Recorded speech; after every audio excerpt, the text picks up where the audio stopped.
एक समय की बात है, एक पंडित अपनी पत्नी को लेने के लिए ससुराल जा रहा था। तभी उसे रास्ते में एक व्यक्ति मिला। उसने पंडित से पूछा, महाराज कितनी दूर तक जा रहे हैं? पंडित ने कहा कि मैं अपनी पत्नी को ससुराल से लाने जा रहा हूँ। हैरानी से उस व्यक्ति ने पंडित से कहा कि आप पितृपक्ष में पत्नी को लेने जा रहे हैं। क्या आप जानते नहीं हैं कि इस महीने किसी तरह का शुभ कार्य नहीं किया जाता? पंडित ने तपाक से कहा, अरे मैं ब्राह्मण हूँ, मुझ पर ये सारे नियम लागू बिल्कुल भी नहीं होते। उस व्यक्ति को पंडित के मुंह से ऐसी बातें सुनकर बड़ी अजीब लगी, लेकिन वो कर भी क्या सकता था। वो चुपचाप वहां से निकल गया। पंडित भी अपने रास्ते की ओर चलते चले गए और कुछ देर बाद ससुराल पहुंचे। वहां पहुंचते ही उनका खूब आदर सत्कार हुआ, लेकिन लड़की वालों ने भी पितृपक्ष में बेटी को घर से ससुराल भेजने से मना कर दिया। ब्राह्मण भी मानने वालों में से थे नहीं। उन्होंने जिद पकड़ ली कि वो अपनी पत्नी को लेकर ही जाएंगे, और होते होते वो अपनी पत्नी को लेकर अपने घर की ओर निकल पड़े। रास्ते में कुछ देर आगे बढ़ने पर पंडित को जोर से प्यास लगने लगी। सामने ही उन्हें कुआं नजर आया। वे वहां गए और रस्सी को खींचकर पानी निकालने लगे। उसी वक्त एक व्यक्ति भी वहां पहुंचा और उसने पंडित से अपने लिए भी पानी निकालने के लिए कहा। जैसे ही पंडित उसके लिए पानी निकालने लगे तो उसने पंडित को उठाकर कुएं के अंदर डाल दिया और पंडित के भेष में उसकी पत्नी के साथ रास्ते में आगे बढ़ने लगा। दोनों कुछ देर बाद पंडित के घर पहुंच गए। वो व्यक्ति पंडित का ही रूप बनाकर उस महिला के साथ रहने लगा।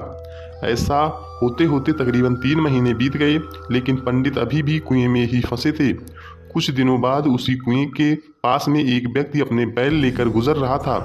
बैलों के गले की घंटी की आवाज़ कुएं के अंदर फंसे पंडित के कानों पर पड़ी। तभी पंडित जोर जोर से चिल्लाया, बचाओ बचाओ, कोई है तो मुझे बाहर निकालो। बैल लेकर जा रहे आदमी को लगा कि कुएं में कोई भूत बोल रहा है। फिर भी वो हिम्मत करके कुएं के पास गया और बोला, कौन हो तुम? पंडित ने कुएं के अंदर से ही उस व्यक्ति को अपने साथ हुई पूरी घटना के बारे में बता दिया। सब कुछ सुनकर उस इंसान का दिल भर आया और पंडित को कुएं से बाहर निकाल लिया। कुएं से निकलते ही पंडित फटाफट अपनी पत्नी से मिलने के लिए गांव पहुंच गया।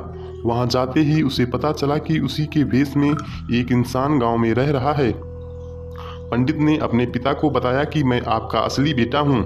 इसने मुझे कुएं में धक्का मार दिया था और मेरा रूप लेकर यहां आ गया है। यही बात पंडित पूरे गांव वालों को बोलने लगा, लेकिन किसी ने उसकी बात पर भरोसा नहीं किया। बात इतनी बढ़ी कि राजा के पास तक पहुंच गई।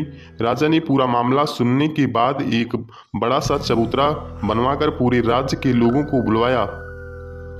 साथ ही एक लोटा भी वहां रख दिया।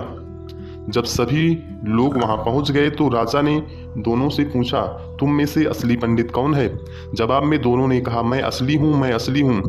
इस बात को सुनते ही राजा ने कहा कि जो भी जल्दी से इस लोटे में घुसकर बाहर निकलेगा उसी को मैं असली पंडित घोषित कर दूंगा। इतना सुनने पर झट से एक पंडित लोटे के अंदर घुस गया। इतने में राजा ने लोटे के ढक्कन तेजी से बंद कर दिया। लोटे के अंदर बंद होते ही वो चिल्लाने लगा कि राजा मुझे माफ कर दो, मैं आगे से ऐसा कुछ नहीं करूंगा। इतना सब देखकर लोग समझ गए कि असली पंडित कौन है। सबको पता चल गया कि वो भूत था जो लोटे में घुस गया था। वह भूत पंडित को सबक सिखाने के लिए उसका रूप बनाकर उसी के घर में रह रहा था, क्योंकि वो पितृपक्ष में शुभ कार्य कर रहा था। कहानी से हमें ये सीख मिलती है कि बड़े बुजुर्गों द्वारा कही गई बातों के पीछे कोई न कोई वजह छिपी होती है। इसलिए शुभ कार्यों को पितृपक्ष में नहीं किया जाना चाहिए। बुजुर्गों के अनुभव के आधार पर ही कुछ समय के लिए पितृपक्ष के दौरान शुभ कार्य करने से रुक जाना चाहिए।